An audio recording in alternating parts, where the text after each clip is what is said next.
Le Seigneur allait de lieu en lieu, faisant du bien et guérissant tous ceux qui étaient sous l'empire du diable. En quelques termes, le Seigneur a décrit sa mission terrestre. L'Esprit du Seigneur est sur moi parce qu'il m'a oint pour annoncer une bonne nouvelle aux pauvres. Il m'a envoyé pour guérir ceux qui ont le cœur brisé, pour proclamer aux captifs la délivrance, et aux aveugles le recouvrement de la vue, pour envoyer libres les opprimés. Luc 4, 18, 19. Telle était son œuvre. On pouvait trouver des villages entiers où ne se faisait plus entendre aucun gémissement arraché par la maladie. Elle avait passé par là et guéri tous les malades. Son œuvre témoignait de sa divinité. L'amour, la miséricorde et la compassion se révélaient dans chacun de ses actes. Son cœur était rempli de tendre sympathie pour les enfants des hommes. Il avait revêtu leur nature afin de subvenir à leurs besoins. Les plus pauvres et les plus humbles ne craignaient pas de l'approcher. Les petits-enfants eux-mêmes se sentaient attirés vers lui.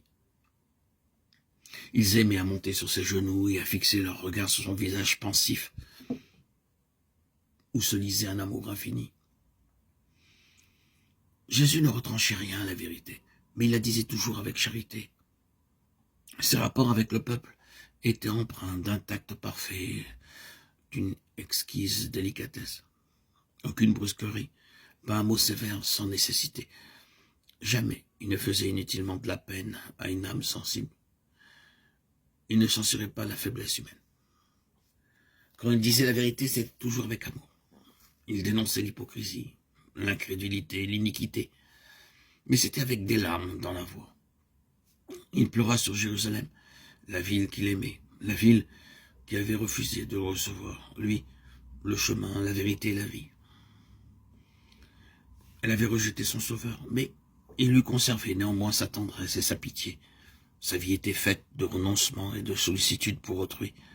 Chaque âme était précieuse à ses yeux. Sans se départir jamais d'une dignité divine, il s'inclinait avec un tendre respect devant tout membre de la famille de Dieu. En tout homme, il voyait une âme déchue à sauver. Tel est le caractère de Jésus révélé par sa vie. Tel est aussi le caractère de Dieu.